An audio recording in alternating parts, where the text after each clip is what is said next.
Friends, आप सबको बहुत टाइम से बेस्टी वाला ड्रामा चाहिए था, तो इस बार मैं हाजिर हूँ फिर से क्रेजी बेस्टीज वाला ड्रामा लेके। इसमें हमारी दोनों क्रेजी बेस्टीज नॉर्मल वर्ल्ड में रिबॉर्न होती हैं, पर सिर्फ इंट्रो सुन के ये जज मत कर लेना कि ये स्टोरी बिल्कुल पहले वाली स्टोरीज की तरह होगी, क्योंकि इसमें सच में बहुत सारे ट्विस्ट और टर्न्स आएंगे। पिछली स्टोरीज में तो अब तक आपने ये देखा होगा, दोनों क्रेजी बेस्टीज हमेशा भागने की तैयारी करती रहती हैं, बट इस ड्रामा में तो आपको इससे भी ज्यादा क्रेजी हरकतें देखने को मिलेंगी, क्योंकि इन दोनों के सीईओ हस्बैंड्स तो इन दोनों से भी 4 कदम आगे हैं। मतलब क्रेजी बेस्टीज को और ज्यादा क्रेजी हस्बैंड्स मिले हैं, जिसमें एक तो बिलियनियर सीईओ है, दूसरा वाला तो डायरेक्ट उसका हॉट एंड हैंडसम अंकल है। अंकल होने के कम था, वो यान्ड्रे विलन भी निकला। तो ये दोनों बेस्टीज कैसे कैसे स्टोरी में धमाल करेंगी, ये जानने के लिए तो आपको पूरे ड्रामा को लास्ट तक देखना होगा। तो चलो बिना किसी देरी के स्टार्ट करते स्टोरी को।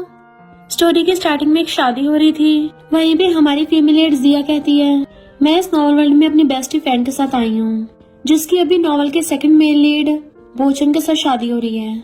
बोचन को फैंग के साथ अरेंज मैरिज के लिए फोर्स किया गया है, एंड जैसे वो लोग वेडिंग किस करने वाले थे, बोचन फैंग के कान में कहता है, ये शादी सिर्फ फैमिली का ध्यान रखने के लिए हो रही है, पर मेरा दिल पूरी तरह म्यान के लिए है, तुम उसे रिप्लेस नहीं कर सकती। और वहीं पे बोचन का अंकल मिस्टर गू खड़ा था, जो कि इस नॉवल वर्ल्ड का यान्ड्रे विलन है, और मियांग इसकी भी व्हाइट मूनलाइट है। जैसे जिया उसके हाथ में हाथ डालने लगी थी, मिस्टर गू एकदम से उसका हाथ पकड़ लेता है कि तुम अपनी आइडेंटिटी मत भूलो, तुम बस एक सब्स्टिट्यूट हो और तुम्हें बस मियान की एक्टिंग करनी है। अब आपको लग रहा हो कि दोनों बेस्टीज के साथ कितना गलत हो रहा है, बट ये दोनों तो पूरे फुल मजे में होती हैं कि हमें तो बस मनी चाहिए, प्यार से किसको घंटा फर्क पड़ता है। दोनों बेस्टीज विला के अंदर पैसे उड़ा रही थी। फैंग कहती है, वो बोचन कैसे डायलॉग मारा था कि मेरा दिल सिर्फ मियान के लिए धड़कता है। जिया कहती है, ये तो कुछ भी नहीं है, मेरा वाला तो उससे भी ज्यादा डायलॉग मारता है। बोल रहा था तुम तो बस मेरी सब्स्टिट्यूट हो और मुझे खुश करो, बट हमें क्या, हमें तो उनके डायलॉग से घंटा फर्क नहीं पड़ता। My money mommy loves you.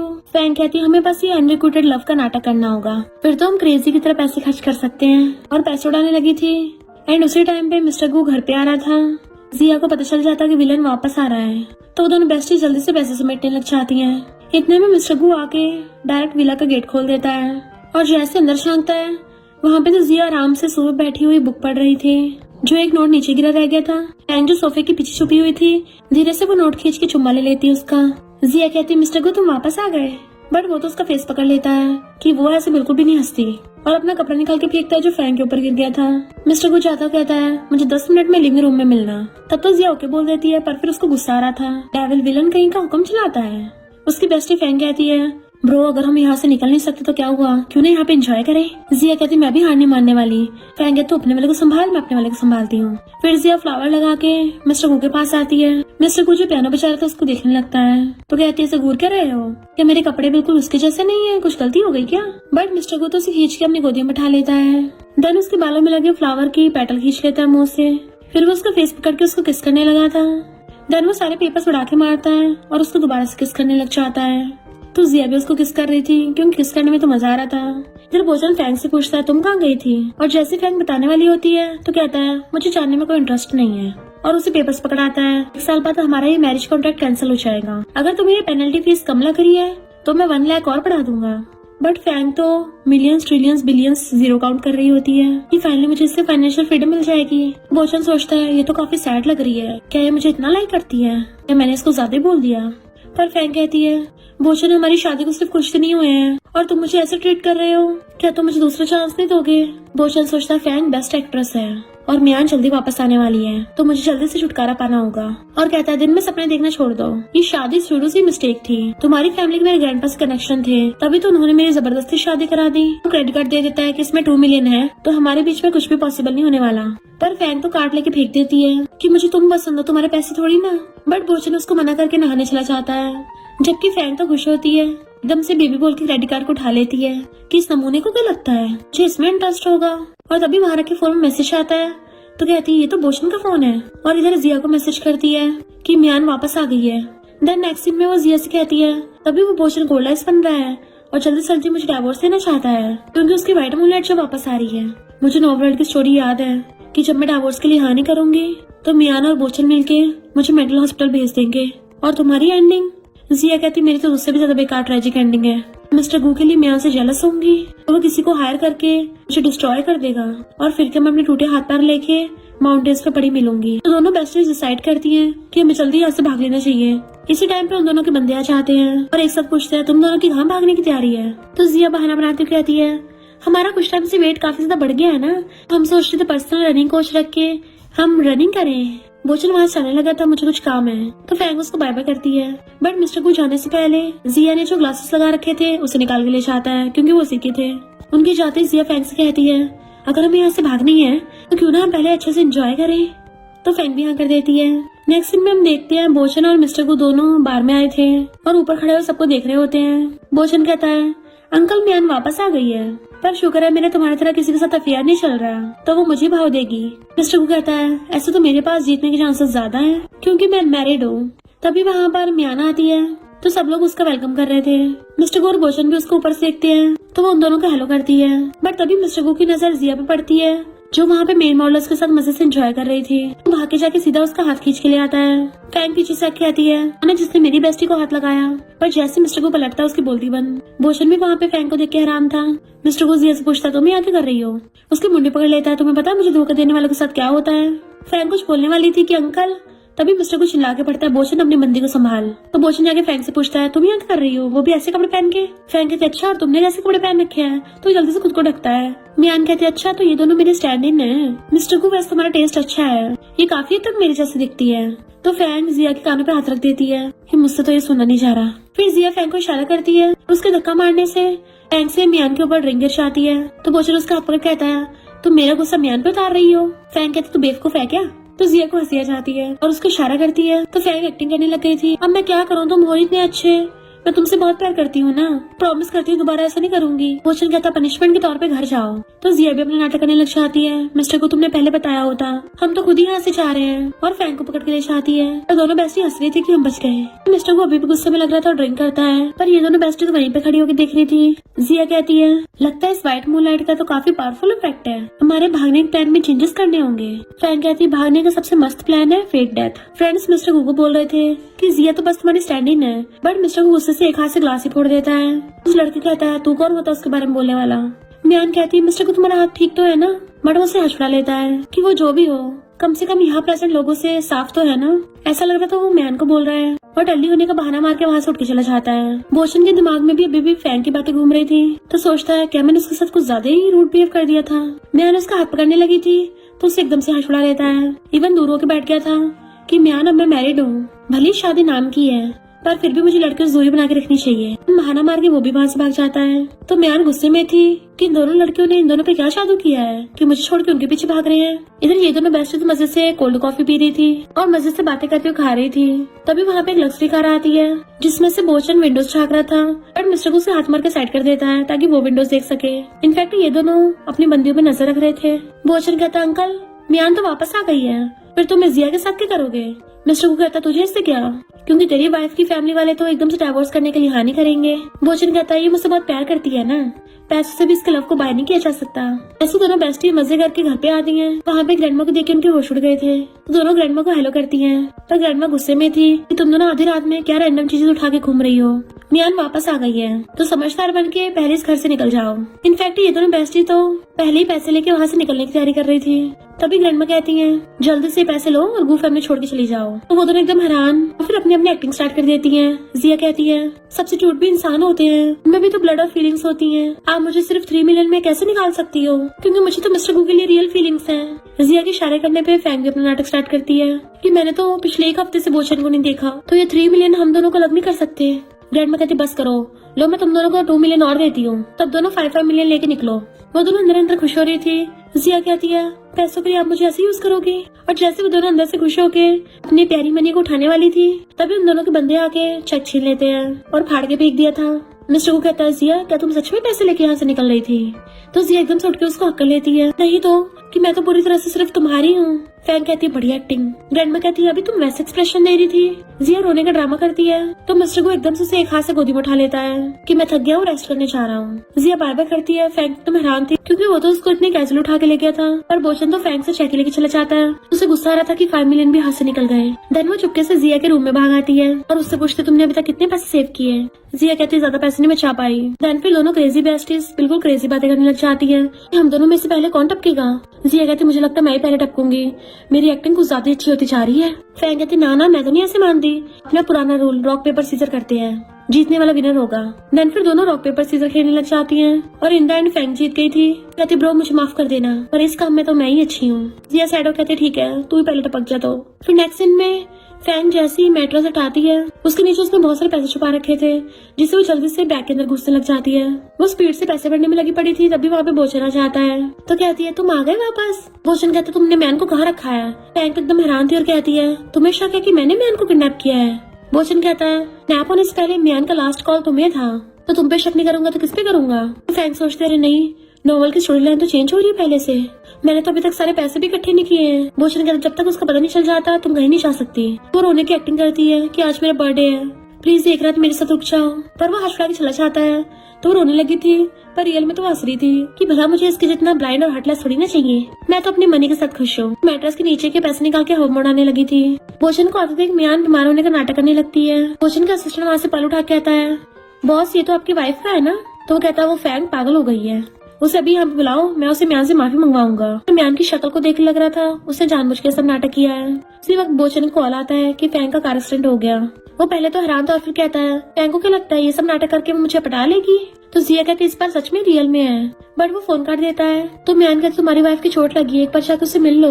बोचन कहता भले वो मेरी वाइफ है पर मैं तुम्हें जस्टिस से लाऊंगा। तो म्यान ग्रीन टी बनती है उसको हक्कल लेती है कि तुम तो बड़े काइंड हो। बट बोचन का ध्यान तो अपने फोन की तरफ था कि अभी तक उसका कॉल क्यों नहीं आया, ना मुझे मैसेज कर रही है, वरना अब तक तो उसने बहुत रैंडम कॉल कर दिए होते। बट इधर हम देखते हैं फैंग तो मजे से वीडियो गेम खेल रही थी और जिया से फोन पे बात कर रही होती है कि मैं फेक डेथ का नाटक करूँ भी तो कैसे करूँ, वो नमूना देखने आ ही नहीं रहा। जिया कहती है पर तूने अपनी एशेस यहाँ पे क्यों रखी है, अच्छी जगह ढूंढ के रखती जिसे वो देख लेता। तो फैंग कहती है चलो बहुत हो गया नाटक, मेरा तो हो गया, अब तू भी अपने फ्यूनरल का अरेंजमेंट कर ले। फोन करते जिया कहती मैं देखो सही इसने इस बॉक्स में रखा क्या है। बट उस टाइम पे वहाँ पे मिस्टर गु आ जाता है कि तुम वहाँ पे क्या छुपा रही हो। जिया कहती कुछ भी तो नहीं। मिस्टर गु से अपने पास बुला लेता है कि दिखाओ मुझे। तो कहते तुम्हारा बर्थडे आ रहा है ना, तो ये तुम्हारे लिए गिफ्ट है। वो कहता है ठीक है मैं इसको संभाल के रखूंगा। बट जिया अचानक से क्लोज होकर पूछती है क्या तुम मुझसे लव करते हो। मिस्टर को कहता है तुम लाइन टॉस कर रही हो। उसके जाते ही जिया को बोचन कॉल आता है कि फैंग मेरा फोन क्यों उठा रही है, उससे बोलो कि मेरा फोन उठाए। क्या कहते अब कभी वो तुम्हारा फोन नहीं उठा पाएगी क्योंकि फैन चली गई इस दुनिया से। बोचन एकदम हैरान था, गुस्से से चेयर को लात मार के भुड़का देता है ये तुम क्या बोल रही हो, उसे कहो अभी मेरे पास वापस आए। जिया के तुझे उससे मिलना है ना तो यहाँ पर आजा। फोन काट देती है तो बोचन एकदम से भागता है जबकि जिया चिल्ला रही थी नमूना कहीं का। जैसे बोचन भाग के आता है वहाँ पे जिया ने तो फैंग की ग्रेव बना रखी थी। वो पूछता है ये सब क्या है। कहती मैंने बताया था ना फैंग का कार एक्सीडेंट हो गया, पर उस वक्त तुम टाइम पे आ जाते तो शायद लास्ट पर उससे मिल सकते थे, पर अफसोस अब बहुत लेट हो गया है। बोचन कहता वो तो मैं। तो कहती तुम्हें लगा कि उसने मैन को किडनैप कर लिया, बिना सोचे समझे तुमने ये सोच लिया। बोचन उसके ग्रेव पे चलने लगा था तो रोकने लग जाती है। वो कहता है ये मेरी वाइफ है। जिया कहती बेचारी फैंग तुमसे प्यार करती थी, तभी तो तुम्हारे साथ गु फैमिली घर में बंद थी। सोचती है मैं एक्टिंग तो बढ़िया कर लेती हूँ, मुझे इस बोचन को इसके एशेस के बॉक्स को टच नहीं करने देना है, क्योंकि अगर इसने बॉक्स के अंदर देख लिया हम तो गए काम से। कहती अब तो वो जिंदा भी नहीं है, कम से कम उसे अब तो आजाद कर दो। बोचन कहता वो मेरी वाइफ है, मैं उसको जाने दूंगा। और जिया को साइड हटाकर उसके ऐश बॉक्स खोल के देखता है तो उसमें उसको डाइस का पीस मिला था। तो पूछता ये क्या है। जिया कहती है वो ये तुमने उसे कभी चूज नहीं किया था ना, तो इसलिए वो ये डाइस छोड़ के गई है ताकि तुम फ्यूचर में सही डिसीजन ले पाओ। बोचन रोने लग जाता है तो जिया को हंसी आ रही थी। वो ये सब कुछ फैंग को बताती है तो फैंग कहती जिया तुम तो जीनियस हो। जिया कहती पर अफसोस पिंक डायमंड हाथ से निकल गया और वो गिरने वाली थी। तभी उस टाइम पे मिस्टर गो से पकड़ लेता है कि तुम आधी रात में किससे बात कर रही हो इतने पैशनेटली। उसी टाइम पे फैंग कहती है पिंक डायमंड की चिंता मत करो, हमारे पास बहुत सारे लिमिटेड एडिशन बैग्स हैं क्लोजेट में। जिया सोचती है अरे नहीं हम दोनों गए काम से। मिस्टर को जैसे फोन कान पे लगाने वाला था जिया एकदम से हटा के मिस्टर को किस कर लेती है। मिस्टर को एकदम हैरान था तो फोन पे पैर रख के आती है फैंग अब इस दुनिया में नहीं रही। बोचन उसके ग्रेव पे बहुत रो रहा था। मैंने सोचा अगर किसी दिन मैं भी इस दुनिया से चली गई क्या तुम मेरे लिए भी इतना सैड होगे। बट मिस्टर को उसका फेस पकड़ कहता है तुम्हें मैं लेके आया हूँ, तो अगर तुम किसी दिन टपकोगी तो तुम्हें मेरे साथ टपकना होगा और तुम्हें पूरी लाइफ मेरे साथ ही रहना पड़ेगा। वो कहती मैं तुम्हारे साथ रह लूंगी, पर क्या तुम मुझसे शादी करोगे। बोचन ने जो फैंग के लिए पिंक डायमंड बाय किया वो तो बहुत बड़ा है, तो तुम भी जब मुझे प्रपोज करोगे बहुत बड़ा पिंक डायमंड यूज करना। मिस्टर को कहता है ठीक है और उसे किसी करता बेड पे गिरा लेता है। इधर मियान मेड से कहती है मैंने सुना है फैंग टपक गई है तो मैं बोचन से मिलने आई हूँ। बट मेड कहती है बॉस ने बोला कि मैं 7 दिन तक किसी को घर में अंदर ना आने दूं और उसके मुंह पे गेट बंद कर देती है। तो मियान गुस्से से चिल्ला रही थी तभी जिया गेट खोलती है और उसकी बॉडी पे हर जगह लव बर्ड्स थे और उसके सामने से निकल जाती है। तो मियान कहती है बन के क्यों दिखा रही है। बट जिया कहती है उसने मुझे लग्जरी चीजें लाई हैं, अब मैं इन सबको बेच के पैसे कमाऊंगी। बट म्यान कहती है गू फैमिली के अंकल और नेफ्यू सिर्फ मेरे इशारों पे नाचेंगे। फिर नेक्स्ट सीन में जिया फैंग से बात कर रही थी तो फैंग कहती है इस पर प्लान को अच्छे से अंजाम देना। फिर जिया को मिस्टर गू की शादी वाले कन्फेशन का याद आता है, पर फिर खुद को होश में ला कहती है ठीक है। मियाना कहती है तुम तो मिस्टर गू की सब्स्टिट्यूट हो ना, यहाँ क्या कर रही हो? अब जब यहाँ पर हो तो मुझे जल्दी से टी करके देना, क्योंकि तुम तो सर्व करने में कुछ ज्यादा ही अच्छी हो ना, तो इसमें प्रॉब्लम नहीं होगी, है ना? जिया कहती है मैं मिस्टर गू को इसलिए सर्व करती हूँ क्योंकि वो मुझे पैसे देता है जिससे मुझे खुशी मिलती है, पर तुम्हारे पास तो देने के लिए कुछ है ही नहीं। तो म्यान गुस्से से कहती है मेरी बेइज्जती कर रही हो, और क्रेडिट कार्ड निकाल के देती है कि मैं भी तुम्हें पैसे दे सकती हूँ, तो जल्दी से मुझे टी करके दो। जिया गुस्सा रहता है, सोचती है काश मैं ऑक्टोपस होती, एक बार में 8 थप्पड़े मार देती। कोई नहीं, मुझे कंट्रोल करना होगा। देन वो म्यान को पकड़ा के उसके ग्लास में टी करने लगी थी, तभी वहाँ पे मिस्टर गु आ जाता है कि चलो मैं तुम्हारी हेल्प करता हूँ। म्यान पूछती मिस्टर गु तुम यहाँ पर कैसे? मिस्टर गु कहता ऑफ कोर्स मैं तुम्हारा ध्यान रखने आया हूँ, और उसके टी पकड़े वाले हाथ को पकड़ के उसके ग्लास में टी करने लगा था, पर हॉट टी तो म्यान के हाथ पे बिखर रही थी और ऐसा लग रहा था मिस्टर गु जानबूझ के कर रहा है। तो जिया हैरान थी कि ये क्या मेरी हेल्प कर रहा है, पर म्यान ग्लास छोड़ देती है कि अब कब गिर गया है तो मैं अब और टी नहीं पी रही। मिस्टर गु कहता है तुम्हें जिया से दूर रहना चाहिए, तो म्यान उसको हक करके कहती है तुम मेरी बहुत चिंता है ना। तभी मिस्टर गु वही गिफ्ट निकालता है जो जिया ने उसे दिया था। म्यान कहती है तो बहुत ब्यूटीफुल है, क्या मुझे दे दोगे? और उसके हाथ से ले लेती है। तो जिया गुस्से से वहाँ से जाने लगी थी एंड मिस्टर गु उसको देख रहा था, पर म्यान सोचती है मुझे पता है तूने दिया इसको। फिर नेक्स्ट सीन में जिया अपनी फेक डेथ के प्लान को अंजाम देने के लिए आ गई थी और वहाँ पे सबसे पहले एक लेटर रख देती है। देन फिर मिस्टर गु को ऑडियो नोट भेजने लगी थी कि मेरे जाने के बाद अपना ध्यान रखना और ज्यादा ड्रिंक मत कर लेना, तुम्हें चोटें लगती है उनका सही से इलाज करवा लेना, और फोन पे के बाय कर देती है। इधर मिस्टर गु बहुत स्पीड से अपने बॉडीगार्ड्स के साथ जा रहा था, तभी रिपोर्टर्स उनको घेर लेते हैं। तुम दोनों तो बड़े स्वीट हो रहे थे, तो कब शादी करने वाले हो? मिस्टर गु कहता वो बस एक नॉर्मल गिफ्ट था, कोई मैरिज प्रपोजल नहीं है। मियान कुछ बोलने वाली थी तो उन रिपोर्टर्स को हटा के वहाँ चला जाता है। इधर जिया पूरी प्लानिंग में होती है और अच्छे से रेडी शेडी होके जैसे कूदने वाली थी, तभी वहाँ पर एक मास्क वाला आता है कि मुझे किसी ने तुम्हें टपकाने के लिए पैसे दिए हैं। कहती है तो तुम्हें मियान ने भेजा है? मास्क वाला कहता है मैं तुम्हें अपने बॉस के बारे में बता नहीं सकता ऐसे। जिया कहती है चल मुझे फिर अपना काम करने दे, डिस्टर्ब मत कर, और एकदम से पुल पे से कूद जाती है। तो वो मास्क वाला एकदम हैरान था कि कम से कम मुझे तो प्रोसेस कंप्लीट करने देती। इधर म्यान मिस्टर गु से कहती है गु ग्रुप के रेपुटेशन के लिए रिपोर्टर्स के क्वेश्चन का आंसर देने पड़ेगा, पर जैसे मिस्टर गु को बंदा आके उसके कान में कुछ बताता है तो मिस्टर गु जल्दी से भागता है। म्यान को उससे मास्क वाले कॉल आता है कि मैंने उसको निपटा दिया, तो बड़ा खुश होती है। मिस्टर गु भाग के पुल के पास जाता है और रेस्क्यू टीम वाले उसको रोक देते हैं कि हम उसे ढूंढने की पूरी कोशिश कर रहे हैं। तभी मिस्टर गु को उसे ढूंढते हुए जिया का लेटर मिल जाता है कि अब फाइनली मुझे किसी और की शैडो बन के नहीं रहना पड़ेगा, तुम अब खुश रहना। तो वहीं बैठकर रोने लगा था, पर फिर एकदम से उठ के सब कहता है वो मर नहीं सकती है, और जिया का दिया हुआ वही वाला गिफ्ट निकाल लेता है कि चाहे कुछ भी हो जाए मैं तुम्हें ढूंढ के रहूंगा। इधर जिया पानी में से बाहर निकल के आती है कि मुझे बहुत ठंड लग रही है, फैंग अभी तक यहाँ पे आए क्यों नहीं? अगर मैं पकड़ी गई तो हम दोनों गए काम से। तभी वहाँ पे कार को देखती तो कहती नो वे, इतनी फास्ट। इनफैक्ट फैंग वहाँ पे आ गई थी और कहती है मैं 5 मिनट इसलिए लेट हो गई क्योंकि मैं फिशिंग नेट लेने गई थी ताकि तुझे पकड़ के बाहर निकाल सकूं। जिया कहती है मेरे जैसे फिश की तो हालत खराब हो गई पानी में डूब के, मैं बहुत सारे पैसे लेके आई थी पर डूबने से सिर्फ ये दोनों गोलबार से बची हैं। फैंग उसकी चुम्मी ले लेती है, चलो कुछ तो जिंदा बचा, और उसे खड़ा करती है कि तुम क्या सोच रही हो? जिया कहती पता नहीं मिस्टर गु और बोचन का क्या हाल हो रहा होगा।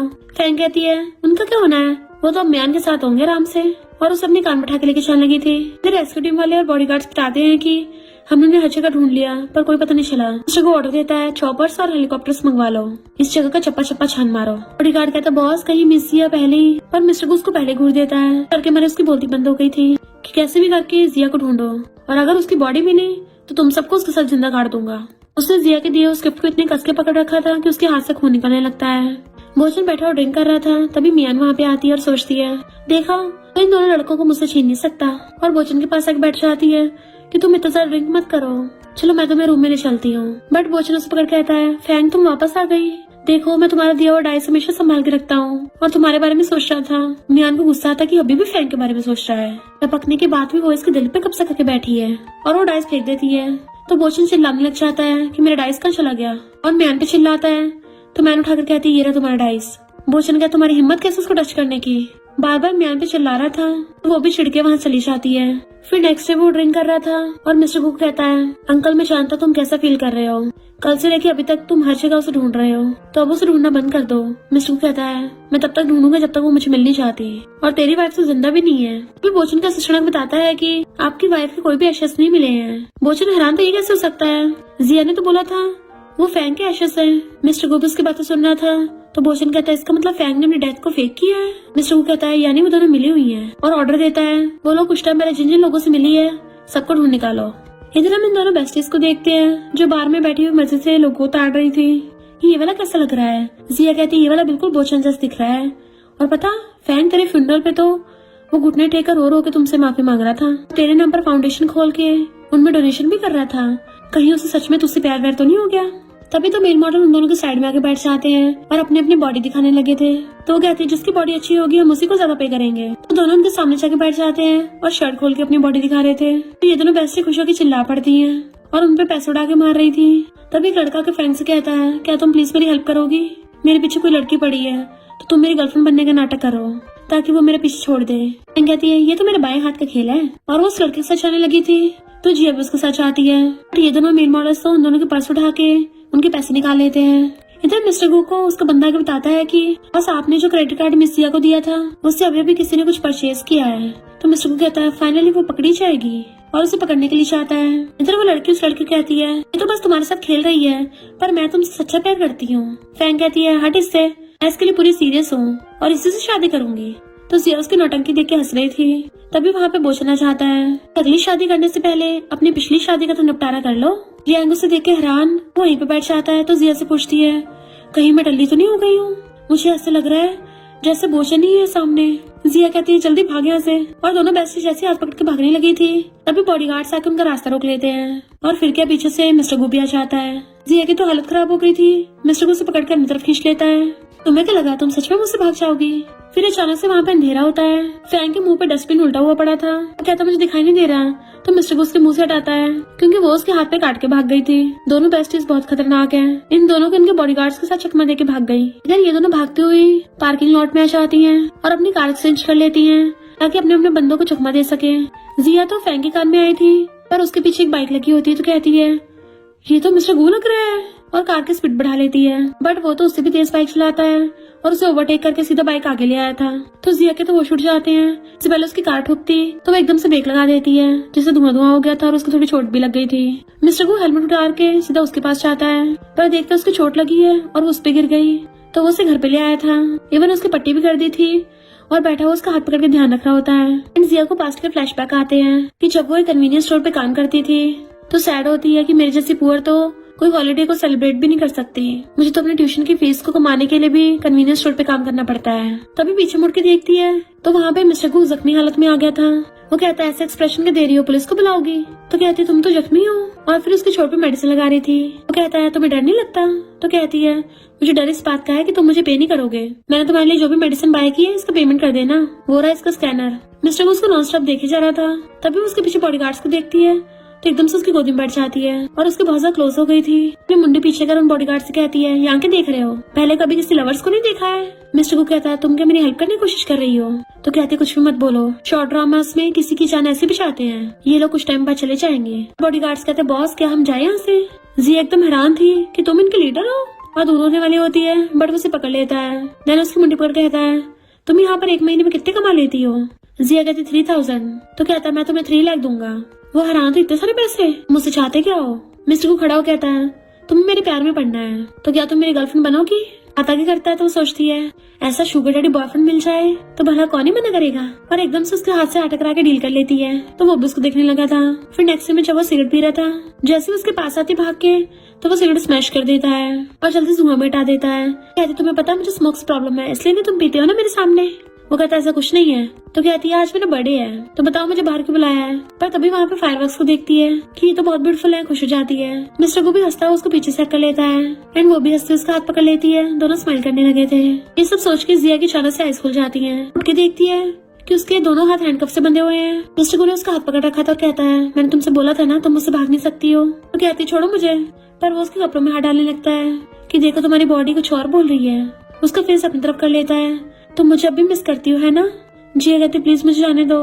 फैंग अभी भी बोचन के साथ है तो मुझे उसकी चिंता हो रही है। मिस्टर को कहता क्या बोल रही है मुझे सुनाई नहीं आ रहा। तो कहते मुझे जाने दो। तो मिस्टर को उसे पकड़ के एकदम से किस करने लग जाता है बट वो उसके लिप्स पे बाइट कर लेती है। ब्लड साफ कर कहता है तुम्हें तो बड़ी हिम्मत आ गई है। जिया सोचते अरे मैं तो भूल ही गई थी ये कोई मामूली विलन नहीं है ये यॉन्ड्रे विलन है। इससे पंगा लेना इतना आसान नहीं है। मिस्टर को उसका हाथ पकड़ के चाटने लगा था। तभी जिया को लवली बाइट के कलवल ड्रामा की स्टोरी लाइन याद आती है, तो वो एक्टिंग करती हुई कहती है, इनफैक्ट मैं तुम्हें सच नहीं बताना चाहती थी, मुझे एक बहुत ही ज्यादा सीरियस बीमारी है और डॉक्टर्स ने बोला है कि मेरे पास ज्यादा टाइम नहीं बचा है, इसलिए मैं भाग रही थी, तो प्लीज मुझे आने दो। मैं तुम्हारे गु फैमिली की सीक्रेट किसी को नहीं बताऊंगी। मिस्टर को कहता सच में? तो कहती हाँ मैं झूठ नहीं बोल रही। तो वो उसका फेस पकड़ के उसको किस करने लग जाता है। जिया कहती मिस्टर को तुम पागल हो गए हो क्या? मैंने बोला कि मुझे सीरियस बीमारी है, क्या तुम्हें डर नहीं तुम्हें इन्फेक्शन हो जाएगा? मिस्टर को कहता तुमने सुना नहीं कि प्यार में हम बीमारी को भी डिटॉक्सिफाई कर सकते हैं। बुरे से बुरा क्या होगा, हम दोनों साथ में टपक जाएंगे। कहती तुम पर्वर्ट हो क्या? मिस्टर को कहता तुम पहले तो मुझे कभी कर्ज नहीं करती थी, ना ही बाइट करती थी। कहती है मैं ऐसी करती हूँ, मैं रियल में ऐसी हूँ, तुम्हें प्रॉब्लम है ना तो छोड़ दो मुझको और अपनी व्हाइट मूलेट के पास वापस चले जाओ। क्योंकि वो मियान तो बहुत समझदार है ना, बहुत अच्छे से बिहेव करती है। फ्लावर से बनी है पर मैं पूरी कांटों से बनी हूँ। मिस्टर को कहता तुम जैसी मर्जी देखो, तब भी तुमसे प्यार करता हूँ। और उसे पकड़ के क्लोज होने लगा था तो वो दूर को होती है कि कैसा साइको पल्ले पड़ गया। मिस्टर को कहता तुम मुझसे शर्मा रही हो? तो कहती मैं क्यों शर्माऊंगी, तुम मेरे साथ ये कैसे बिहेव कर रहे हो, मैं बाद में इस बारे में मियान को बता दूंगी। तो मिस्टर को हंसने लग गया था एंड फिर अचानक से उसके हैंडकफ्स खोल देता है। तो कहती है तो क्या तुम मुझे जाने दे रहे हो? कहता हाँ उसको जाके बता दो। वो कहती है तुम क्या बोल रहे हो, तुम उसी के पास जाओ और मुझे छोड़ दो।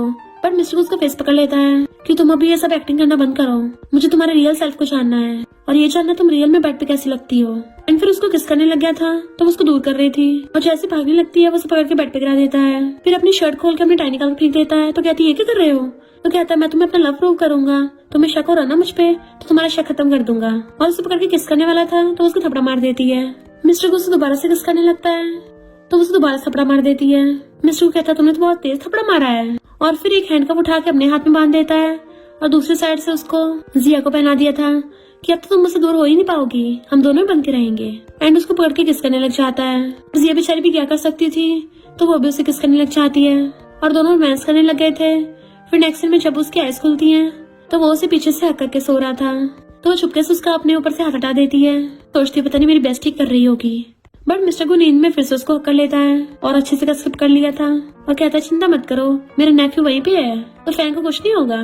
कहती मुझे सांस तो लेने दो, इतना कस के कौन हक करता है। इधर फैंग बैठे ड्रिंक कर रही थी, पता नहीं वो डेविल विलन मेरी बेस्टी के साथ क्या कर रहा होगा। लगता है मुझे अब गु फैमिली वापस आके उसको बचाना पड़ेगा। जैसे उठ के जाने वाली थी तभी बोचन आके उसका हाथ पकड़ लेता है। कहाँ जा रही है फिर से? जिया के साथ मिलके फिर से भागने की प्लानिंग तो नहीं है? कहती छोड़ो मुझे, मैं ऑलरेडी टपक चुकी हूँ और तुम्हें पता नहीं है टपके हुए लोगों की रिस्पेक्ट करते हैं। बोचन कहता ड्रामा बंद करो, मैं तुम्हें कोई डिवोर्स नहीं देने वाला, तो तुम हमेशा मेरी वाइफ रहोगी। फैंग कहती है तुम पगला गए हो क्या, उसी मैन के पीछे जाओ ना। कहता प्लीज पास्ट की बातें मत करो। तो कहती है अच्छा क्यों ना करूँ, तुम्हें तो यही लगा था ना कि मैंने मैन को किडनैप किया है। वो कहता मैं तो बस इन्वेस्टिगेशन कर रहा था। तो कहती हटो यहाँ से मुझे जाना है, पर बोचन उसे अपने कंधे पे टांग लेता है। तो कहती छोड़ो मुझे, तुमने तो बोला था तुम मुझसे हेट करते हो। तो कहता मुझे अपनी बात का पछतावा हो रहा है। एंड उसी टाइम पे मैं आना चाहती है और फैंग को देख के हैरान थी तुम अभी तक जिंदा हो। फैंग कहती क्यों 3 घंटे बच गई। तो मैन कहते नहीं मुझे तो बोचन के लिए चिंता हो रही थी, तुम्हारे जाने के बाद वो बहुत सा सैड था ना, दोबारा बोचन के साथ ही बचकाना मजाक मत करना। फैंग कहती है मैं तो ऐसी बचकानी हरकतें करती हूँ, मैं कुछ लोगों की तरह ग्रीन टी वाली हरकतें नहीं करती ना। मैन की फ्रेंड कहती है बोचन देखो तुम्हारी वाइफ मैन की बेइज्जती कर रही है। बोचन के बोलने से पहले मैन कहती है फैंग तुम गलत मत समझ लेना, मेरे और बोचन के बीच में कुछ भी नहीं है, हम दोनों तो इनोसेंट हैं। फैंग कहती कैसे मच्छरों की तरह भिनभिना रही हो, मेरा दिमाग खराब कर दिया। मैन इनोसेंट बनने का नाटक करने लग गई थी। बोचन कुछ बोलने वाला था अभी फैंग कहती है मुझे तुमसे डिवोर्स चाहिए। बोचन कहता तुम डिवोर्स पेपर की बात कर रही हो, क्या तुम मेरे बिना रह पाओगी? फैंग को हंसी जाती है कहीं तुझे ऐसा तो नहीं लगता कि मुझे तेरे लिए फीलिंग्स आ गई हूँ, मैंने तो स्टार्टिंग से कभी तुम्हें लाइक नहीं किया। बोचन कहता इसका मतलब इतने सालों से तुम मुझे चेस कर रही थी वो सब एक्टिंग थी। फैंग कहती वो सब तो मैंने फैमिली के प्रेशर में किया था। तभी मैन चेक निकाल के कहती है फैंग अगर तुम्हें पैसों कमी है तो ये ले लो, पर प्लीज बोचन को परेशान मत करो। बोचन कहता है तुम्हें सच में पैसों कमी है तो 50 मिलियन काफी होंगे और उसकी तरफ क्रेडिट कार्ड देता है तो वो उठा लेती है और थैंक यू कर जाने लगी थी तो बोचन उसका हाथ पकड़ लेता है। मियान बोचन का दूसरा हाथ पकड़ कहती है अब तो उसने पैसे ले लिए हैं तो उसको जाने दो। पर बोचन मियान से अशफाक कहता है इसको मेरे साथ घर चलना होगा। कहते हमारे हिस्सा बराबर हुआ तो छोड़ो मुझे, पर बोचन उसे खींच के ले जाता है।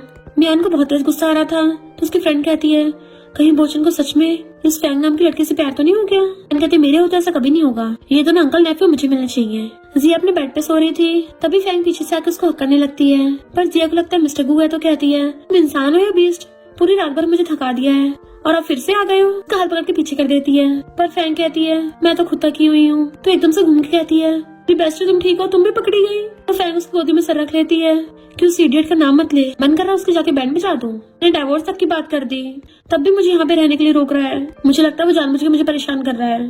जिया कहते मुझसे तो खुद बर्दाश्त नहीं हो रहा, कहीं ऐसा तो नहीं है हम दोनों बेस्टीज ऐसे निपट जाएंगी जैसे नॉवल में लिखा था।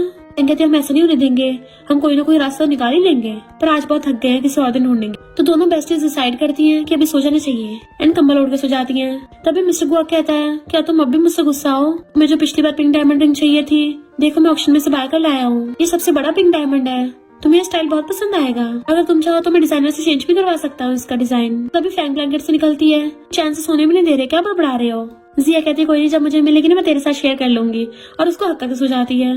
फैंग भी उसको हक करने लगी थी, बट मिस्टर को ये देख के जेलस हो जाता है और जल्दी से जिया को फैंग से दूर करने लगा था। पर ये दोनों बेस्टी तो एक दूसरे को छोड़ती भी नहीं। तो मिस्टर को जल्दी से बोचन कॉल करता है कि आके अपनी बंदी को लेके जा, ये मेरी बंदी को मुझसे चुरा रही है। इधर नेक्स्ट सीन में फैंग की जब आइस खुलती है तो उसके साइड में बोचन सो रहा था। तो एकदम हैरानी से उठ जाती है और कहती है कल रात तो मैं जिया के साथ सोई थी, मैं क्या स्लीप वॉक करने लगी हूँ? और बोचन के मारने वाली थी, पर फिर अचानक से रुक जाती है। मैंने उसे बोचन की बात याद आती है जब उसने पूछा था मैंने तुम मेरे साथ बस प्यार की एक्टिंग कर रही थी, तो सोचती मैंने तुमसे सच में लव किया था। और फिर हम पास्ट का सीन देखते हैं। फैंग की फैमिली वालों ने उसको जबरदस्ती डांस के लिए भेजा था, पर किसी ने उसको गिरा दिया और उसके ऊपर पानी भी गिर गया था। बट तभी बोचन आके उसके पास बैठ गया और हाथ आगे करके पूछता है क्या तुम मेरे साथ डांस करोगी? तो उसने भी उसका हाथ पकड़ लिया। तो फैंग स्माइल करती है और सोचती जब मुझे पता चला मेरी तुमसे शादी होगी मैं बहुत खुश थी, और सोचा कि अगर तुम मुझसे प्यार नहीं भी करोगे तब भी कोई नहीं, मैं तुमसे ज्यादा प्यार कर लूंगी। जब तक तुम मुझ पे गिव अप नहीं करोगे मैं हमेशा तुम्हारे पास रहूंगी। बोचन नींद में उसका हाथ पकड़ लेता है, बट वो उसका फोन उठा के उसके फिंगरप्रिंट से फोन का लॉक खोल लेती है। देन देखती है बोचन को मिया ने फोटो सेंड कर रखे हैं अपने कि मैं इन कपड़ों में कैसी लग रही हूँ।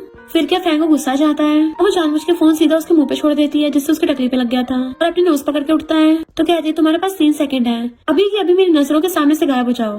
बोचन कहता पर तुम यहीं पे रहोगी। जैसे उठता है तो उसका फोन उठा के फेंकने वाली थी, तो वो खुद उठा के ले जाता है। फिर जैसे बोचन बाहर आता है मिस्टर गूस का फेस से कहता है तेरी नाक पर क्या हो गया, पिनोकियो बन के घूम रहा है? तो बोचन कहता है मेरी वाइफ मुझे बहुत ज्यादा किस करती है ना। तो मिस्टर गू की हंसी निकल जाती है और गेम खेलने लग गया था, पर मियान मेड के मना करने के बाद भी जबरदस्ती घर में घुस आई थी। जबकि मिस्टर गू उसे इग्नोर करके चला जाता है, तो सोचती है आखिर ये जिया और फैंग वापस क्यों आ गई। इधर जिया कहती है मुझे अच्छे से याद है मैं फैंग के साथ सोई थी रात, तो जब मैं उठी तुम्हारे साथ कैसे हो गई? मिस्टर गू कहता है फैंग मैरिड है, तो उसका हस्बैंड उसे लेने के लिए आ गया था, तो मैं थोड़ी ना मना कर सकता था। और वैसे भी कल रात हम कितने परफेक्टली अच्छे से सोए थे एक दूसरे को हक करके, याद नहीं कैसे तो मेरी बॉडी से चिपक के सो रही थी। तो कहते मुझ पर इल्जाम मत लगाओ, तुम भी वहाँ पे लेटे थे, मेरी गलती नहीं है, नींद में मैं कुछ भी कर देती हूँ। तो वो उसे पकड़ के खींच लेता है, लाइफ कितना टाइम हो गया तुम्हारे बिना रहा नहीं जा रहा, चलो बेड पे दोबारा से साथ में सोने चलते हैं। जी कहती पागल हो गए हो, मैं अभी तो उठ के आई हूँ बेड से। इतने में मियान फ्रूट्स लेके आती है, कहीं मैंने तुम दोनों को डिस्टर्ब तो नहीं कर दिया? जी अपना अच्छे से ध्यान रखो, तुम्हारी चोट लगी है ना, कहीं इस चोट का निशान न रह जाए, फिर तुम मेरी जितनी ब्यूटीफुल नहीं रह पाओगी ना। जिया को हंसी आ रही थी, नौटंकी कर रही है और उसकी बास्केट में से एप्पल निकाल के खाने लग जाती है। मिस्टर को खड़ा हुआ जिया को देख रहा था, तभी उसका बंदा बताता है कि हमने बहुत अच्छे से इन्वेस्टिगेशन किया, पता चला है कि मिया ने खुद ही खुद को किडनैप करने का नाटक किया था। जानबूझ के बोचन को ये न्यूज भिजवाई कि फैंग ने उसको किडनैप किया। मिस्टर को कहते हैं स्टूपिड ट्रिक से सिर्फ बोचन को फूल बनाया जा सकता है। मियान जिया कहती है मिस्टर को तुम्हारी बिल्कुल परवाह नहीं है, तुम बस उसकी सब्स्टिट्यूट हो, वो तो मेरे लिए घर तक बनवा रहा है। जिया कहती है तुम तो एक्टिंग में कुछ ज्यादा ही माहिर हो, एकदम से इनोसेंट फीमेल बन जाती हो, एकदम से गुंडी बन जाती हो, पर मुझे नहीं लगता मिस्टर को तुम्हें भाव देता है। मियान कहती क्या फर्क पड़ता है, हर वालों को तो यही लगता है ना कि मिस्टर को मुझसे प्यार करता है, तो मेरी पोजीशन लेना चाहती हो जो कि सिर्फ सपनों में ही होगा। जिया एकदम गुस्से से उठती है, तो वो डरती हुई पीछे होने लगी थी। जिया कहती अब तुम वापस आ गई हो तो जाकर उसको मनाती क्यों नहीं हो कि मेरा पीछे छोड़ दे। मियान कहती तुम मेरी बेइज्जती कर रही हो। जिया कहती नहीं तो तुझे तो एक्टिंग करनी है, अब जा जल्दी जा। बॉडीगार्ड कहता है बॉस लगता है मिस्सी आपके बारे में गलत समझ रही है। इधर मैं गुस्सा आ रहा था कि तुम मुझे चिढ़ा रही हो। जैसे उसके मारने वाली थी वो बास्केट अटैक कर देती है, उससे जैक फ्रूट के कांटे उल्टा उसी के लग गए थे, तो म्यान गुस्से से भाग जाती है। फैंग के पूछती है ग्रीन टी तुमसे क्या बात कर रही थी। जिया कहती फ्रूट्स लेने आई थी, तुम भी खाओगी। फैंग कहती है मैंने कल रात इसके बारे में पूरा सोचा, मिस्टर गू और बोचन दोनों हमें लेके आए हैं, मुझे लगता है अब शायद नॉवल की ओरिजिनल स्टोरी रिपीट होगी। जिया कहती तुम्हारा मतलब कि ओरिजिनल नॉवल की तरह हमारी ट्रेजिक एंडिंग होगी। और दोनों बेस्टी चिल्लाने लग जाती हैं कि इस बार हमें फिर से भागना पड़ेगा और पिछली बार की तरह हम लापरवाह नहीं हो सकते, ऐसे प्रोफेशनल मैटर्स को प्रोफेशनल्स पे छोड़ना चाहिए, इस बार हम बिल्कुल नहीं पकड़े जाएंगे दोबारा से। फिर नेक्स्ट दिन में जिया बैंक में जाती है ताकि वो क्रेडिट कार्ड से पकड़ी न जाए, इसलिए क्रेडिट कार्ड की सारी मनी कैश में निकलवा लेती है। रिसेप्शनिस्ट कहती है ये हमारी तरफ से गिफ्ट है, सोयाबीन ऑयल। तभी मैं पीछे से मिस्टर को आता है तो सोचती ये यहाँ क्या कर रहा है, अरे बाप रे मैं गई काम से, और चुपके चुपके वहाँ से खिसकने लगी थी। और रिसेप्शनिस्ट कहती है मिस्सी आप अपना सोयाबीन ऑयल तो भूल ही गई। तो वो वापस आकर वो पूरा कैन उठा के भागती है। मिस्टर को शक होता है, घर पे कॉल करके मेड से पूछता है क्या जिया घर पे है। मेड सोचती बॉस को क्या हो गया, मिस्सी तो बोल रही थी वो सोने के लिए रूम में गई है और कोई उन्हें डिस्टर्ब नहीं करेगा। तो वो बाहर से जिया को आवाज मारती है, यंग लेडी क्या आप अंदर हो। जिया कुछ बोलती नहीं तो वो अंदर जाने लगी थी। बाहर से फैंग खड़ी हुई देख लेती है तो वो जल्दी से जिया को मैसेज कर रही थी। मेड कहती है मिस जिया बॉस ने मुझे आपको चेक करने के लिए बोला है। जिया कहती है मैं नहा रही हूँ। तो मेड रिप्लाई करती है कि हाँ मिस जिया तो घर पे ही है। फैंग सोचती बड़ी मुश्किल से बची है। फिर वो चुपके चुपके फैंग के पास आती है भाग के कि मैं बैंक से पैसे विड्रॉ कराने गई थी पर वहाँ पे मुझे वो डेविल विलन मिल गया। फैंग कहते उससे तुझ पे शक हो गया था तभी तो मेड को तुझ पे चेकिंग करने के लिए भेजा पर मैं भी चंड निकली। मैंने पहले से तेरी वॉइस रिकॉर्ड कर रखी थी, मैंने वो बचा दी। जिया कहती मेरी बेस्टी तो बहुत आसम है पर मेरी तरफ से भी सारा काम हो गया है। फैंग कहती है प्रोफेशनल्स की बारी है। देन नेक्स्ट सीन में वो कुछ गुंडों से मिलने के लिए चाहती है। वो गुंडा नाइफ चाटता हुआ आने लगा था तो बंदा बताता है कि नाइफ में पॉइजन लगा है। वो चाटने से रुक जाता है। फिर वो गुंडा उन दोनों को अपने काम के बारे में बताने लगा था कि मैं तो ऐसे लड़कियां गायब करता हूँ कि फिर उनका कुछ पता नहीं चलता, यहाँ तक कि उन्हें धरती खोद के भी नहीं ढूंढ सकते। और उनके साथ हैंडशेक करने लगा था कि तुम कौन सी फैमिली से हो। फैंग वॉशरूम के लिए चाहती है तो वो गुंडा उसके साथ बैठने लगा था पर नीचे गिर जाता है। तभी हम देखते हैं वहाँ पे एक कार आती है जिसमें से मिस्टर गो निकलता है और फैंग चाहते उसको देख लेती है क्योंकि वो बंदा तो जग्गू का बॉस की तरह वेलकम कर रहा था कि आपके लिए तो वीआईपी लॉन्च अरेंज किया है। एंड फैंग जल्दी से जिया कॉल करती है। फैन उसे ऑडियो मैसेज भेजती है कि विलन यही आ रहा है, जल्दी से निकल वहाँ से। जिया ये सुनी रही थी तभी सामने से मिस्टर गू को देख लेती है तो जल्दी से अपने मुंह पे फाइल ढक लेती है। फाइल के पीछे मुश्किल जाने लगी थी ताकि मिस्टर गू ना देख ले। इधर बाहर फैंग कार में उसका वेट कर रही थी, अभी तक आई क्यों नहीं। तभी जिया के एकदम से कार में बैठ जाती है कि बड़ी मुश्किल से उस विलन से बच के आई हूँ। फैंग कहते हैं नहीं लगता है इस बार फिर से प्लान फेल होगा। जिया कहती है पर उसने मुझे पहचाना तो नहीं है ना, मैं बहुत ही चुपके से निकल के आई हूँ, उसको पता ही नहीं चला होगा। पर फैंग विंडो के बाहर देखती है कि अब तुम गई काम से। जिया कहती है ये कैसे एक्सप्रेशन दे रही हो जैसे तुमने भूत देख लिया हो। मिस्टर को बाहर से विंडो खड़का रहा था और जैसे विंडो नीचे होती है तो कहती है कि कोइंसिडेंस है, तुम यहाँ क्या कर रहे हो मिस्टर गो। मिस्टर को कहता है ये बात तो मुझे तुमसे पूछनी चाहिए। मैं एक साथ बहाने बनाने लगी थी पर उन दोनों के बहाने डिफरेंट होते हैं। ये कचरा फेंकने आए हैं, नहीं नहीं ब्रिक्स बेचने आए हैं। जिया कहती है मैं और फैंग तो घूमने आए थे, पता नहीं कार चलते यहाँ कैसे पहुँच गई। मिस्टर को कहता है मैंने तो सुना ऐसी जगह बहुत खतरनाक होती है, लोग यहाँ हवा में यूं ही गायब हो जाते हैं, पता भी नहीं चलता। तो तुम दोनों को तो पता होना चाहिए कॉज अगर तुम दोनों से कोई गलती हो गई तो मैं और बोशन तो इस जगह को खंडर में बदल के रख देंगे। जिया कहती है अच्छा ये जगह बहुत खतरनाक है, हमें नहीं पता था। फैंग जल्दी चलो यहाँ से और विंडो बंद करके कार भाग रहे जाती है दोनों। बॉडीगार्ड मिस्टर को कहता है बॉस आपने इतने टाइम तक सब एक्टिंग करी है कि म्यान आपकी व्हाइट मून लाइट है ताकि आप धीरे धीरे करके उसकी कंपनी को बैंकरप्ट कर सको, पर क्या आप मिस जिया को इस बारे में बताएंगे नहीं। मिस्टर को कहता बस लास्ट स्टेप रह गया तो मैं उसे किसी भी खतरे में नहीं डाल सकता, पहले ये पता करो वो यहाँ पर करने क्या आई थी। तो उसका बॉडीगार्ड इन्वेस्टिगेशन करके आगे बताता है। मिस्टर को कहता है अगर वो एक्टिंग करना चाहती तो ठीक है, मैं भी उसके साथ यही प्ले करूंगा, देखता हूँ कब तक एक्टिंग करेगी। इधर ये दोनों बेस्टी सारा सामान समेट के वहाँ से भागने की तैयारी कर रही थी और उसे गुंडे के पास पहुँच जाती है। जैसे वो दोनों कार में बैठने लगी थी गुंडा कहता है तुम दोनों को अलग अलग कार में बैठना होगा। वो कहती है हम दोनों तो बेस्टी हमेशा साथ ही जाते हैं जहाँ भी जाते हैं। गुंडा कहता है अगर दोनों साथ में जाओगी जल्दी पकड़ी जाओगी, वो फैमिली से बचने के लिए यही रास्ता है, इसलिए वो दोनों अलग कार में बैठ जाती हैं। जैसे जिया कार में बैठती है वहाँ पे मिस्टर को मास्क लगा के बैठा होता है पहले से, तो वो उस गुंडे से पूछती है कि ये कौन है। गुंडा कहता है हमने तुम्हारे जैसे इम्पोर्टेंट क्लाइंट की सेफ्टी के लिए प्रोफेशनल्स हायर किए हैं। इधर फैंग की कार में भी बोशन मास्क लगा के पहले से बैठा था तो फैंग कहती सच में प्रोफेशनल है तो पूरा। और दोनों वैसे एक दूसरे से बात करती है कि हमारे पास तो अलग अलग बॉडीगार्ड्स भी हैं, अब तो हम पक्का अपने मकसद में कामयाब हो जाएंगी। एक दूसरे को बाय करती हैं एंड दोनों कार चल पड़ी थी। जिया तो बाहर विंडो से जाके अपना सीन एंजॉय कर रही थी कि फाइनली मैं आजाद हो गई, पर जैसे कार पे ब्रेक लगते हैं एकदम से उसकी गोद में आ गई थी तो दूर हो जाती है कि तुम्हारा काम भी काफी मुश्किल होता होगा है ना। चुगू क्लोज हो कहता है तुम्हें काम का मतलब पता भी है। तो सोचती है इसकी आवाज इतनी जाने पहचाने को लग रही है और कहती है मेरे क्लोज मत आना। तभी वो अपना मास्क हटा देता है तो वो उसको देख के एकदम हैरान थी कि ये तुम हो और जल्दी से कार का गेट खोलने की कोशिश करती है कि मुझे यहाँ से बाहर निकलना है। बट मिस्टर को उसका हाथ पकड़ लेता है कि मैंने तुम्हें मना किया था ना मुझसे दूर भागने को, तुम मेरी सुनती क्यों नहीं हो। तो कहते तुम होते कौन हो मुझे रोकने वाले, तुम्हें क्या हक है कि तुम मुझे बांध के रखोगे। तो मिस्टर को उसको किस करने लग जाता है। जिया उसके मार रही थी और बाइट करती है, वो फिर भी उसे किस कर रहा था। नेक्स्ट सीन में बेड पे से सो के उठती है तो मिस्टर को अपने कपड़े पहनना था। वो कहता तुम उठ गई और वार्न कर रहा हूँ दोबारा भागने की कोशिश मत करना, क्योंकि अगर अगली बार ऐसा हुआ तो मैं बोचन और उसकी वाइफ को दूसरी कंट्री में माइनिंग करने के लिए भेज दूंगा और फिर इस लाइफ टाइम में तो तुम फैंग से कभी मिल नहीं पाओगी। तो गुस्से से उसकी टाई पकड़ के खींच लेती है, खबरदार मुझे मेरी बेस्टीज दूर किया तो मिस्टर को उसका किस करने वाला था। तुम्हारे लिए मैं किसी को भी ठिकाना लगा सकता हूँ। तो वो ब्लैंकेट के अंदर घुस जाती है। जब वो उठ के बाहर आती है तो बोचन बाहर खड़ा मिल्क पी रहा था, उसको हेलो करता है दूर बैठी फैंग ब्रेकफास्ट कर रही थी। वो बाय करता हुआ चला जाता है। वो फैंग से जाके आती है, तुम्हें नहीं लगता इन दोनों का सर घूम गया है? इनकी व्हाइट मूनलाइट ऑलरेडी वापस आ गई है, तब भी दोनों हमें बाहर क्यों निकाल रहे हैं? तो फैंग उसे टेबल में मुक्का मार देती है और वो दोनों फिर से प्लान बनाने लगी थी न्यू। फिर म्यान उन दोनों की ग्रैंडमा को फोटो दिखाती है। वो क्लब में लड़कों के साथ डांस कर रही है, तो ग्रैंडमा कहती है इन दोनों ने गू फैमिली की इज्जत मिट्टी में मिला दी। म्यान कहती है अगर ये बात बाहर पता चली तो? ग्रैंडमा कहती म्यान तुम कितनी अच्छी समझदार हो, चिंता मत करो, मैं उन दोनों को हैंडल कर लूंगी। फिर जैसे वो दोनों शॉपिंग करके आती है, देखती वहाँ पे ग्रैंडमा बैठी हुई थी और कहती है दूसरों घर में रहती हो, दूसरों को खाती हो, तब भी तुम्हारे दिल इतने जंगली हो रहे हैं, हमेशा बाहर को भागती रहती हो, तो तुम दोनों जल्दी यहाँ से जाओ। तो वो दोनों इशारा करने लग जाती एक दूसरे को कि प्लान को अंजाम देने का टाइम आ गया है। और फिर भाग के जाके ग्रैंडमा घेर लेती है। ग्रैंडमा उन दोनों को दूर कर देती है कि मैं तुम दोनों की बातों में नहीं आने वाली। जिया कहती ग्रैंडमा आप ही हमें कोई आइडिया दो यहाँ से भागने का। ग्रैंडमा हैरान क्या मतलब? तो कहती है हमें पता है आप अपनी जवानी के टाइम पे गैंगस्टर हुआ करती थी, तो आपके पास तो बड़े बड़े प्लान होंगे। फैंग कहती ग्रैंडमा कोई ऐसा तरीका ढूंढो जिससे हम आसानी से यहाँ से भाग सके, बस मिस्टर गो और बोचन को इस बारे में पता नहीं चलना चाहिए। प्रॉमिस करते चुपके से भागेंगे। ग्रैंडमा हैरान थी, बिल्कुल भी नहीं, तुम मेरी मिस्टर गो और बोचन से लड़ाई कराना चाहती हो? तो वो दोनों फिर से ग्रैंडमा को उठा देती है कि हम तो इस फैमिली की भलाई के लिए कर रहे हैं, अब हम दोनों यहाँ से जाएंगे तभी तो यहाँ पे सब शांति से रह पाएंगे। ग्रैंडमा कहती मैं तुम्हारी बातों में नहीं आने वाली, मुझे किसी से मिलना है, अपॉइंटमेंट है। उठ के चाहती तो वो दोनों पीछे पीछे आती है। नेक्स्ट दिन में ग्रैंडमा बैठी हुई थी और वो दोनों झांक के देख रही थी कि रेस्टोरेंट में किससे मिलने के लिए आई हैं, जिसके लिए पिछले आधे घंटे से वेट कर रही हैं। अभी वहाँ पे एक मैन आता है जो कि एक मेल एंकर है। आते ग्रैंडमा का हाथ पकड़ लेता है कि तुम मेरे लाइव स्ट्रीम की मेंबर हो ना, जिसने मुझे 10,000 गिफ्ट्स भेजे हैं, तुम मेरे टॉप फीमेल फैन क्लब हो।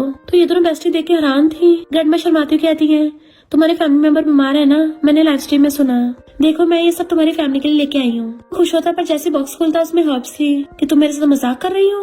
ग्रैंडमा कहती तुम गलत समझ रहे हो, तुमने बोला तुम्हारी फैमिली मेंबर बीमार है, इसलिए मैं तुम्हारी हेल्प कर रही हूँ। ये बहुत ही रेयर मेडिसिन हर्ब्स है, मैंने स्पेशली प्रिपेयर करवाए हैं। और वो अपने हाथ साफ कर कहता है तुम्हें देना था तो ये कचरा देना था, और सब नीचे फेंक देता है। मुझे बेवकूफ बनाने के लिए बुलाया है। उसकी मैनेजर कहती है ओ लेडी तुझे शर्म नहीं आती, हमारे एंकर की तो बहुत सारी फीमेल फैंस हैं, वो इतना फेमस है फिर भी तुझसे मिलने आया और उसको ये कचरा दे रही है। फैंग कहती है फूला गुब्बारा, इसको शर्म नहीं आती खुद को फेमस एंकर बोलते हुए। जिया कहती चलो इसको सबक सिखाने चलते हैं। और एकदम से अंदर से कहती खबरदार इन्हें कुछ बोला तो। फैंग भी अंदर आ जाती है। बॉडीगार्ड मिस्टर गूगल से कहता है कि ये लेडी प्रॉब्लम में है, क्या उनको बचाने चलना है? मिस्टर गू कहता तुम इन दोनों को अंडरएस्टिमेट मत करो, ये दोनों मिलके कहीं भी बवाल कर सकती हैं। वो कहता तुम कौन हो, बीच में मत पड़ो। तो जिया जाके बॉक्स उठा के उसके सर पे मार देती है। फैंग कहती है तुम पैसों के लिए लड़कियों के साथ धोखा करते हो, अपना थोपड़ा देखा है, ये हिम्मत कैसे दूसरों पे उंगली करने की। जिया कहती है अब हम तेरा सारा ऑनलाइन सबको सच बताएंगे। और दोनों मिलकर उसको धोने लग जाती है। ग्रैंडमा भी ये सब देख के हैरान थी। मिस्टर को बाहर खड़ा स्माइल कर रहा था। बॉडीगार्ड कहता बॉस अंदर की चीखें सुन के मेरी रूह तक कांप रही है। मिस्टर को कहता है ऐसे स्कम्बैग को ठिकाने लगाने के लिए यही सही तरीका है, वो दोनों मिलकर आराम से इसको हैंडल कर लेंगी। एंड वहाँ चला जाता है। इनफैक्ट जिया और फैंग ने मिलके तो बहुत बुरी तरह से उसके लेग्स के बीच में किक कर दिया था, जिससे वहीं पे ढह जाता है। जैसे उसकी मैनेजर अटैक करने के लिए आती है, फैंग उसका हाथ पकड़ लेती है और जिया उसे बहुत बुरी तरह से अभी भी धो रही थी। फिर जिया जाकर उस मैनेजर का हाथ पकड़ लेती है और फैंग जाकर उसको धोती है। वो कहता है मैं तुम दोनों को छोड़ूंगा नहीं। फैंग कहती है हमने तुम दोनों की वीडियो बना ली है, अब तुम्हें ऑनलाइन एक्सपोज करेंगे। ग्रैंडमा चलो यहाँ से। ग्रैंडमा भी गुस्से से उनके साथ चली जाती हैं। फिर नेक्स्ट दिन में टीवी तो सोचती हैं भले ही दोनों बहुत चंट हैं और बहुत ज्यादा पैसे उड़ाती हैं, पर ये बिल्कुल वैसी नहीं जैसे म्यान बता रही थी। और फिर रेस्टोरेंट की बात के लिए उन दोनों का थैंक करती है, पर वो सब दोबारा मत करना। वो कहती है कोई बात नहीं ग्रैंडमा, हम सब समझती हैं, हमें तो खुद हैंडसम लड़के पसंद है और ऑनलाइन ऐसे किसी पर भरोसा नहीं करना चाहिए, हर कोई सच्चा नहीं होता, कुछ धोखेबाज भी होते हैं और कभी कभी डेड स्ट्रॉन्ग मैन होते हैं। ग्रैंडमा हैरान थी डेड स्ट्रॉन्ग मैन? तो कहती हाँ जो दिखने में हॉट एंड हैंडसम हो और उनके अंदर काफी मिस्टीरियस छुपा हुआ हो। जिया कहती जैसे कि मिस्टर गू, वो प्रैक्टिकली एक जॉम्बी है। ग्रैंडमा हैरान जॉम्बी है वो? फैंग कहते और नहीं तो क्या, वो वैम्पायर की तरह पूरा दिन जिया को चूसता रहता है और जॉम्बी की तरह उसको दिन भर खाता है। ग्रैंडमा हैरान क्या मतलब? तो कहती है मिस्टर को बेचारी जिया को हमेशा सब्स्टिट्यूट की तरह ट्रीट करता है, कितना डार्क है वो। जिया कहती है कुछ लोग बाहर से बहुत इनोसेंट और शरीफ बनते हैं पर अंदर से पूरे क्रेजी होते हैं। फैंग कहती है बोचन बिल्कुल सेम वैसे क्रेजी है, उसको लगता है मैंने म्यान को किडनैप किया। ग्रैंडमा का तो पूरे होश उड़ गए, तभी वहाँ पे म्याना चाहती है और वो आते ही ग्रैंडमा को मीठी मीठी बातों में फंसाने लगी थी। तो ग्रैंडमा पहचान जाती है अच्छा तुम ग्रीन टी हो, जैसा कि इन दोनों ने मुझे बताया। तो वो दोनों हंस पड़ती है। बोचन वहाँ पे आता है तो म्यान उस पर ट्राई मारने लग जाती है कि देखो ना ग्रैंडमा मुझे ऐसे बोल रही है, पर वो भी उसको भाव नहीं देता। म्यान कहती तुम्हारी वाइफ को अच्छा नहीं लग रहा होगा है ना, शायद मुझे वापस नहीं आना चाहिए था। बोचन कहता जब तुम्हें पता है तुम्हें वापस नहीं आना चाहिए था तो क्यों मुंह उठाकर आई हो? मेरी वाइफ फैंग जो भी बोलती सही बोलती है, तुम्हें क्या लगता मुझे पता नहीं तुमने किडनैपिंग खुद की करवाई थी? म्यान कहती ग्रैंडमा देखो ना ये मुझे ऐसे बोल रहा है। ग्रैंडमा कहती है मैं बेवकूफ थी जो तुम्हें पहले अपनी ग्रैंड डॉटर बनाने वाली थी, अच्छा वो बनाया नहीं है, और उसे घर से बाहर निकाल देती है। ये दोनों बेस्टी हैरान थे कि ये क्या चल रहा है। जैसा एक्सपेक्ट किया था यहाँ तो उल्टा ही हो रहा है। ग्रैंडमा को हमें बाहर निकालना था पर ग्रैंडमा ने उस ग्रीन टी को ही बाहर निकाल दिया। फिर ग्रैंडमा के बोचन के मारती है कि अभी कभी अपनी वाइफ से माफी मांग, तो एकदम से कूद के फैन के पास बैठ जाता है कि मैंने तुम्हें किडनैपिंग वाले इशू के लिए गलत समझा, इनफैक्ट मैं तुम्हें डिवोर्स नहीं दूंगा। तो वो उसके थप्पड़ मार देती है। मेरी बात ध्यान से सुन, तुम मुझे डिवोर्स नहीं दे रहे हो, मैं तुम्हें डिवोर्स दे रही हूँ, और उठ के चली जाती है। तो जिया को बहुत जोर से हंसी आ रही थी और वो क्लैपिंग करने लग जाती खुशी के मारे। मोचन हैरान था कि मैंने तुझसे माफी मांगी है, मुझे मार के क्यों चली गई। ग्रैंडमा उसको और मारती है कि ये कैसी माफी थी, नालायक, तुझे कुछ भी नहीं आता। वो कहता ग्रैंडमा मैं आपके ग्रैंडसन हूँ ना। पर ग्रैंडमा क्रेडिट कार्ड निकाल के जिया के हाथ में पकड़ा देती है कि तुम जाके इसको फैन को दे देना कि बच्चे से जाके टॉप नॉच स्पा करवा ले और बहुत सारे लिमिटेड एडिशन बैग्स भी खरीद ले, शायद उसका मूड ठीक हो जाएगा। जिया तो क्रेडिट कार्ड देख के बड़े खुश होती है। तभी ग्रैंडमा मिस्टर को कॉल करती है, नालायक कहेंगे, हमेशा काम पे ध्यान देता रहता है, अभी के अभी घर आ। तो बोचन को भी हंसी आ रही थी पर जिया ग्रैंडमा खुशी के मारे हक्का लेती है।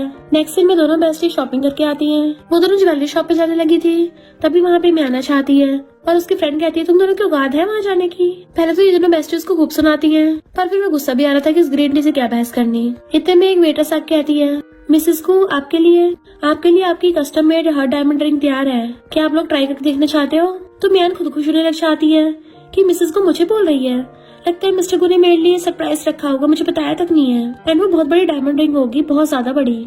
जिया फैंक से कहती है ये स्टोर बहुत अनलकी है, चल चलते हैं यहाँ से। पर मियान कहती है अभी कहाँ जा रही हो, पहले मेरी एक्सपेंसिव डायमंड रिंग तो देखती जाना, क्योंकि तुमने शायद इतनी एक्सपेंसिव चीज कभी देखी नहीं होगी। तो जिया गुस्से में सामान फेंक देती है और सीधा उस पर फिंगर तान देती है, लगता है सबसे पहले आज तुझे देखना पड़ेगा। पर फैंक उसको रोकती है कि इस पर ध्यान मत दे, मैं तुझे इससे बड़ी डायमंड रिंग दिलवाऊंगी, इससे कम से कम 10 गुना बड़ी। एंड फिर वो लोग वीआईपी ज्वेलरी स्टोर में आते हैं। मियान शो ऑफ करती हुई जाके सीधे चेयर पे बैठ जाती है और उसके सारे फ्रेंड्स उसकी चमचागिरी कर रही थी, पर ये दोनों बेस्टी तो वहाँ भी उसकी बेइज्जती कर देती है। फिर वहाँ पर सेल्स गर्ल वो डायमंड रिंग लेके आती है, तो दोनों ये देख के हैरान थी कि ये तो वही पिंक डायमंड रिंग है। जिया सैड हो जाती है क्योंकि उसने कहा था मिस्टर को से। मियान जाके वो रिंग उठा लेती है, देखा मिस्टर को मुझे कितना लाइक करता है, उसने स्पेशली मेरे लिए रिंग बनवाई है, वो भी पिंक कलर की, जो मेरा फेवरेट है। तो अच्छा ना तुम दोनों जल्दी गू फैमिली चली जाओ। जिया कहती है पर तुझे तो खुद ही गू फैमिली से बाहर निकाल दिया था, तो हम तेरी क्यों सुने। उसकी फ्रेंड बीच में बोलने लगी थी, तो फैंग उसको इशारा करती है। जिया उसको ग्लास उठा के देती है। फैंग सीधा पानी उसके मुंह पे फेंक के मारती है कि मैं तुम सब ग्रीन टी से तंग आ गई हूँ, तुम्हारे जैसे नॉवल ग्रीन टी चुपी नहीं होती है, बकबक करती रहती है। फ्रेंड गुस्से से उसके मारने वाली थी, तो फैंग उसे पकड़ के भुड़का देती है कि आई बड़ी मुझसे फाइट करने वाली। म्यान की दूसरी चमची अटैक करने के लिए आती है, तो फैंग उससे भी फाइट करने लग जाती है। म्यान उनकी वीडियो बनाने लगी थी, तो जिया उसे जल्दी से फोन पकड़ती है और उन दोनों से लड़ने लगी थी। धक्का मुक्की में जिया म्यान को पकड़ के खींच लेती है, जिससे म्यान की चमची का गलती से म्यान के थप्पड़ लग गया था। म्यान की चमची से माफी मांगती है, पर म्यान गुस्से से छिड़के जिया के थप्पड़ मारने वाली थी। तभी मिस्टर गु आकर उसका हाथ पकड़ लेता है कि तुम्हें किसने इसको टच करने की परमिशन दी है। म्यान कहती है मैं तो तुम्हारी दी हुई डायमंड रिंग देख रही थी, पर इन लोगों ने पहले फाइट स्टार्ट की है। फैंग कहते तू एक्टिंग स्टार्ट क्यों नहीं कर लेती है, क्योंकि यहाँ पे तो बहुत अच्छा ग्रीन टी की एक्टिंग करती है। म्यान कहते मिस्टर को तुम कुछ बोलो ना, ये रिंग मेरे लिए है ना, या फिर तुम्हें सच में जिया से लव हो गया है। मिस्टर को कुछ बोलने वाला था, जिया कहती मुझे इस नौटंकी में कोई पार्टिसिपेट नहीं करना, और वहाँ चलने लगी थी। मिस्टर को तो उसे अपने बाहों में खींच लेता है, उसे पूरी को उठा के अपने कंधे पे टांग लेता है और उसे ऐसे टांग के ले जाता है, जबकि फैंग चिल्ला रही थी मेरी बेबी को नीचे उतार। बोचन कहता है उन दोनों को अकेले बात करने दो, तो फैंग कहते उन दोनों को देखो, लगता है वो नॉर्मल बात करेंगे, ये तो सरासर किडनैपिंग है और तुम सबसे पहले मुझे छोड़ो।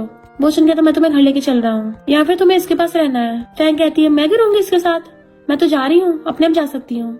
बट बोचनों से खींच के ले जाता है। म्यान गुस्से में तो उसकी चमची कहती है तुम्हें भी जाना चाहिए, लगता नहीं है किसी को तुम्हारी परवाह है। तो मैन चिढ़ रही थी क्योंकि रिंग उसके साइज की नहीं होती। जब मिस्टर को जिया को उठा के लाके कान में बैठाता अपनी, तो वो चिल्ला रही तुम्हारी प्रॉब्लम क्या है। तो मिस्टर को उसे एकदम से पकड़ लेता है, बट वो उसको थपड़ा मार देती है कि तुम मुझे अपनी गलती से प्लेट ऑयल मत समझ लेना, ना ही मैं तुम्हारे म्यान के साथ कोई गेम में पार्टिसिपेट करने वाली हूँ, बहुत हो गया, मैं कोई नहीं खेल खेल रही। मिस्टर को कहता मेरी बात तो सुनो। तो कहते क्या सुनाना है कि वो म्यान तुम्हारी व्हाइट मूनलाइट है, मुझे अब कुछ नहीं सुनना। वो कहता मेरी तो कोई व्हाइट मूनलाइट है ही नहीं। तभी उसको बॉडीगार्ड कहता है बॉस मैंने आपके कहे अकॉर्डिंग हर जगह रूमर्स फैला दिए हैं कि म्यान आपकी व्हाइट मूनलाइट है, मिशन कंप्लीट हुआ। मिस्टर को उसको बताने वाला था, बट वो गुस्सा को चली जाती है। बॉडीगार्ड कहता सॉरी बॉस, गलत टाइम पे गलत शब्द निकल गए। तो मिस्टर को उसको भगा देता है। इधर बोचन फैंग को सीधा रूम में ले आया था, तो कहती तुम चाहे कुछ भी बोल लो, मैं तुम्हें माफ नहीं करने वाली। बोचन कहता मैं कौन सा तुमसे बहस करने वाला हूँ, मैं तो तुमको ये बता रहा था, बट उन्हें कान बंद कर लेती है कि मुझे कुछ नहीं सुनना, मुझे कुछ सुनाई आ ही नहीं रहा। तभी वो उसकी गलती से पैरों में गिर जाता है। फैंग एकदम हैरान थी कि तुम्हें ऐसे भी माफी मांगने की जरूरत नहीं है। बोशन पैरों में गिर के कहता है प्लीज मेरी अब तो सुन लो। तभी जिया भागती हुई आती है और जैसे गेट खोलती है उन दोनों को देख के हैरान, अरे बाप रे ये क्या सीन चल रहा है। फैंग कहती नहीं नहीं वो तो मैं और ये। जिया एकदम से आइस पे हाथ रख लेती है, हाँ हाँ मैंने कुछ नहीं देखा, तुम दोनों लगे रहो, और गेट बंद करके भाग जाती है। जबकि फैंग उसको आवाज मार रही थी। बोशन उसका हाथ पकड़ कहता है सॉरी। वो कहती है तुम्हें माफी मांगने की जरूरत नहीं है। पर जिया फिर से गेट खोल के कान लगा के सुन रही थी। फैंग कहती तुम्हें याद है जब एक पार्टी में हम पहली बार मिले थे, मेरे बाल गीले हो गए थे, मैं नीचे गिर गई थी, सब मुझ पे हंस रहे थे। उस टाइम पे सिर्फ तुमने मुझे डांस के लिए इनवाइट किया, तब मुझे पता चला कि मेरी शादी तुमसे होने वाली है। मैं बहुत खुश हुई थी। और शादी पे इनफैक्ट जब वो उसे किस करने वाली थी तो बोशन उसके कान में बोला ये शादी सिर्फ दिखावे की है, मेरा हार्ट तुम्हारा नहीं है। बोशन कहता उस टाइम पे इनफैक्ट वो तो कहती है तभी मैंने और जिया ने प्लानिंग करी कि हम दोनों यहाँ से चले जाएंगे। पर अगर उस टाइम पे जब मैंने तुम्हें बताया था कि मेरा कार एक्सीडेंट हो गया, उस टाइम पे तुम एक बार भी मुझसे मिलने आ चाहते तो शायद मैं रुक जाती और अपने सारे पैसे जिया को दे देती। बोशन कहता सॉरी फैंग, पर मुझे उस टाइम पे नहीं पता था, मुझसे बहुत बड़ी गलती हो गई, तो क्यों ना हम दोबारा स्टार्ट करें। कहती मुझे अभी थोड़ा टाइम चाहिए खुद को शांत करने के लिए, इस बारे में बाद में सोचूंगी। और उठ के चलने लगी थी तो वो उसके पैर पकड़ रहा होता है। उसी टाइम पे जिया से गेट खुल जाता है और वो दोनों को इस पोजीशन में देख लेती है। तो फिर जानबूझ के नाटक करती हुई कहती है यानी तुमने ये सब बोशन के लिए किया, तुम मुझे और नहीं चाहती, मेरी बेस्टी तुमने मुझे धोखा दिया, तुमने एक लड़के के लिए अपनी बेस्टी को छोड़ दिया। और वहाँ से भाग जाती है। कहती नहीं तुम गलत समझ रही हो। उसके पीछे जाने लगी थी पर बोशन उसका पैर ही नहीं छोड़ता, तो वो उसको लात मार के भाग जाती है। बोशन गुस्सा आ रहा था तो वो मिस्टर को कॉल करता है कि अंकल तुम्हारी प्रॉब्लम क्या है, तुम अपनी वाइफ को संभाल के क्यों नहीं रखते हो, तुम क्या चाहते हो तुम्हारा नेफ्यू पूरी लाइफ कुआरा रहे। फिर नेक्स्ट डे जिया जैसे घर से बाहर निकलती है वो बॉडीगार्ड आके पैरों में गिर जाता है। तो वो डर जाती है तुम कौन हो। तो कहता है सिस्टर इन लॉ, बॉस ने मुझे तुम्हें रोज गार्डन ले जाने को बोला है। तो कहती है मैं नहीं जा रही। बॉडीगार्ड कहता है सिस्टर इन लॉ प्लीज मुझे बचा लो, बॉस ने बोला कि अगर तुम नहीं आई ना तो मुझे दोबारा काम नहीं करने देंगे, और मिस्टर को तो बहुत डेंजरस है, पता नहीं मेरा क्या हाल करेंगे। बेचारा अपने सारे दुख सुना देता है कि अगर मैंने लेग खो दी फिर मैं चलूंगा कैसे, अगर मैंने अपना हाथ खो दिया फिर मैं बाकी काम कैसे करूंगा। वो कहते ठीक है चलती हूँ। तो एकदम उठ के तैयार हो जाता है हाँ चलो। फिर हम नेक्स्ट सीन में देखते हैं सब लोग बातें कर रहे थे, पक्का प्रपोज करने वाले हैं। इनफैक्ट बोशन वहाँ पे फ्लावर बुके लेके खड़ा था और कहता है पहले मैं अंधा था जो मैं तुम्हारे गहरे प्यार को पहचान नहीं पाया, पर प्लीज मुझे माफ कर दो। इनफैक्ट वो ये सब कुछ फैन को इम्प्रेस करने के लिए कर रहा था। जिया कहती है आखिर है तो तुम्हारा हस्बैंड ही ना। फैन कहती है हाँ मेरा हस्बैंड ही है, पर वो तो प्रैक्टिस कर रहा होता है इम्प्रेस करने की कि मैं ऐसे प्रपोज करूंगा, नहीं ऐसे करूंगा। पर तभी वहाँ पे मियाना आती है और कहती देखा ये सब मेरे लिए कर रहा है। इस पर तो फैन को बहुत गुस्सा आ रहा था कि ग्रीन टी हर जगह में उठा के आ जाती है और साथ में इसकी दो चमचे भी लटक के आती हैं। सुबह आके बोशन को साइड कर देता है और खुद पियानो बजाने लगा था और कहता है किसने कहा मैं मियान को प्रपोज कर रहा हूँ। बोशन भाग के जाके फैन को फ्लावर बुके पकड़ा देता है और मिस्टर को अपना ब्लेजर उतार के जिया को उड़ा देता है। दोनों से पकड़ के स्टेज पे ले गया था और सबको बताता है कि मैंने कभी नहीं बोला मियान मैं तुमसे शादी करूंगा, और ना ही जिया कभी किसी की सब्स्टिट्यूट थी। मियान कहती है पर तुमने तो वेडिंग रिंग मेरे लिए बनवाई थी, और सबको दिखाने लग जाती है कि ये जिया मिस्ट्रेस है। फैंग को गुस्सा रहा था इसकी हिम्मत कैसे मेरी बेस्टी का सब बोलने की, आज तो इसकी बेड में जाऊंगी, इस ग्रीन टी का खात्मा करूंगी। तो बोशन उसको संभालता है। मिस्टर को उसे रिंग छीन लेता है, किसने कहा तुम्हारे लिए। इस बार फैंग का डायलॉग बोशन मार देता है ग्रीन टी तुम्हें शर्म नहीं आती, जब देखो दूसरी चीजों को अपना बना लेती हो। फैंग हैरान थी और कहती है तुम कब से मेरी तरफ हो गए। तो कहता वाइफ मैं तो हमेशा तुम्हारी तरफ हूँ। एंड मिस्टर को जिया को रिंग पहनाने लग जाता है और सबके सामने उसका हाथ पकड़ कहता है मैंने सिर्फ जिया से प्यार किया है और सिर्फ इसी से शादी करूंगा। मिसेस गु की पोजीशन चाहे पास्ट प्रेजेंट या फ्यूचर हो हमेशा इसी की रहेगी। मियान फिर से अपना ड्रामा स्टार्ट कर देती है तो मिस्टर को उल्टा उसी को सबके सामने एक्सपोज कर देता है और कहता है मैंने मियान के साथ रूमर जानबूझ के फैलवाए थे कि मेरी व्हाइट मूनलाइट है, क्योंकि मैं जिया को प्रोटेक्ट करना चाहता था। तो सब लोग हैरान हो जाते हैं। फैंग कहती है अच्छा तो रियल में तुम मेरी बेस्टी जिया की सब्स्टिट्यूट हो। फिर मिस्टर को कहता है बोशन चाहे तो तुम इस पर टाइम मार सकते हो। बोशन कहता है अंकल आप पागल हो गए हो क्या, मेरी ऑलरेडी वाइफ है, मैं मैरिड हूँ, मैं ऐसी लड़कियों से दूर रहता हूँ और मुझे ग्रीन टी बिल्कुल पसंद नहीं है। पर मियान फिर भी बात नहीं आती और कहती है बोशन तुम भूल गए हम चाइल्डहुड स्वीट हार्ट है। बोशन कहता है ग्रीन टी दूर रहो मुझसे और फैंग को आगे कर देता है वाइफ तुम्हें मुझे इस ग्रीन टी से बचाओ। मिस्टर ने तो उसको पूरी तरह से बैंकरप्ट कर ही दिया था। बच्चा कुछ बोशन भी उसके साथ सारे ऑपरेशन कैंसिल कर देता है। फिर मिस्टर को सिक्योरिटी गार्ड बुला के मियान और उसकी चमचियों को बाहर फेंकवा देता है। देन जिया का हाथ पकड़ कहता है सॉरी मैं सही से तुम्हें पहले प्रोटेक्ट नहीं कर पाया था पर अब से हमेशा करूंगा। पर वो नहीं निकाल के फेंके चली जाती है कि अब डायमंड्स मेरे लिए कोई वैल्यू नहीं रखते हैं। मिस्टर को सैड हो गया था। नेक्स्ट टाइम वो ड्रिंक कर रहा होता है तो फैंग गुस्से से चाहती है कि तुमने ये सब कुछ अपनी मर्जी से कर लिया, जिया के बारे में नहीं सोचा।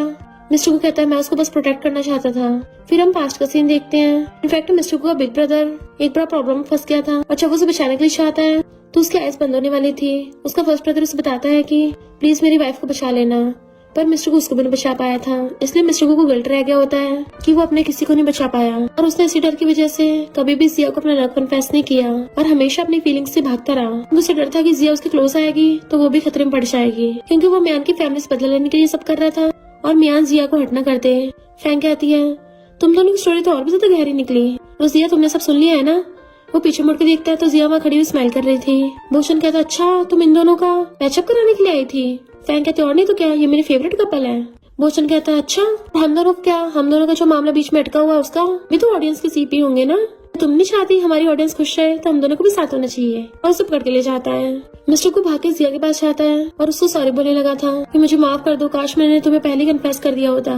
जिया कहती है अच्छा तुम मुझे दोबारा कन्फेस कर सकते हो। उसको रिंग निकाल के देती है, उसे एकदम से उठा के टेबल बैठा लेता है। यानी जिया ने वो रिंग फेंकी नहीं थी तो वो उसको दोबारा से रिंग पहना देता है। ये अब से तुम जो बोलोगे मैं सब करूंगा, प्लीज मुझे प्रॉमिस करो कि तुम मुझे कभी छोड़ के नहीं जाओगी। और उसको किस करने के लिए क्लोज होता है तो वो भी हंसते उसे किस करने लग जाती है और फिर दोनों अच्छे से रोमांस करते हैं। देन हम उनकी शादी का सीन देखते हैं। जिया वेडिंग ड्रेस में थी और कहती है ये सब तुम्हारी गलती है, शादी वाले टाइम पे हमारा बेबी होने वाला है और प्रेगनेंसी की वजह से मैं सही से वेडिंग ड्रेस में आ नहीं पा रही हूँ। बेबी आने के बाद शादी करेंगे। कहता नहीं वाइफ मुझसे वेट नहीं हो रहा, मैं पूरी दुनिया को बताना चाहता हूँ कि तुम मेरी हो। फैंग को उल्टी आ रही थी, इन दोनों का रोमांस तो खत्म ही नहीं हो रहा जब से स्टार्ट हुआ है। और जाके जिया को पकड़ के उठाती है कि हम दोनों खेलने जा रहे हैं। मिस्टर को कहता है मेरी वाइफ को जरा आराम से लेके जाना और वो दोनों ने बाय करके भाग जाती है। बोचन कहता है अंकल वो दोनों अभी तक आए क्यों नहीं है? दोनों को शक्ल ही लग जाता है तो एकदम से उठ के भागते हैं। बोचन जाके गेट पे आवाज मारता है वाइफ तुम रेडी हो गई? आवाज ही नहीं आती अंदर से तो वो दोनों अंदर जाते हैं। बट वहाँ पे वो दोनों नोट छोड़ के गई थी कि हम लोग एंजॉय करने जा रहे हैं। भूषण कहता अंकल आंटी ने तो हद ही कर दी, वो फिर से मेरी वाइफ को किडनैप करके भाग गई। तो मिस्टर को पूरी कंपनी वालों को ऑर्डर देता है चाहे कुछ भी हो जाए हम दोनों की वाइफ को जल्दी ढूंढ निकालो। तो सब लोग कहते हैं हाँ बॉस हम ढूंढ लेंगे। हम देखते हैं ग्रैंडमा को जो सोचती है आज मैं उन दोनों नालायकों को सबक सिखाऊंगी। उन दोनों ने मेरी डॉटर इन लॉ को बहुत परेशान किया है ना, तो आज जब उनको ढूंढना पड़ रहा होगा ना तब मजा आएगा। और पता चलता है ग्रैंडमा इन दोनों को अपनी कार में भगा के लेके जा रही है ताकि अपने डॉटर इन लॉज को बहुत मजे करवा सके। और फिर वो लोग बाहर में आके खूब मजे करते हैं। तीनों मिलकर डांस कर रही थी और इस तरह से ये दोनों क्रेजी बेस्टी तो सुधरने वाली है नहीं। पूरी लाइफ में अपनी क्रेजी हरकतें जारी रखेंगी। हमने ग्रैंडमा को भी क्रेजी बना दिया पर इन दोनों के हस्बैंड तो और भी ज्यादा क्रेजी हैं। वो फिर भी इनके पीछे पड़े हैं। वो लोग भी अपनी पावर से हमेशा इनको ढूंढते रहेंगे और इस तरह से इनकी पूरी लाइफ ऐसी फनी होने वाली है। और इसी के साथ इस स्टोरी का एंड हो जाता है। अगर आपको ये स्टोरी पसंद आई हो तो लाइक शेयर और कमेंट करते जाना। तो बस थोड़ा सा इंतजार करना, फिर मिलेंगे न्यू स्टोरी में।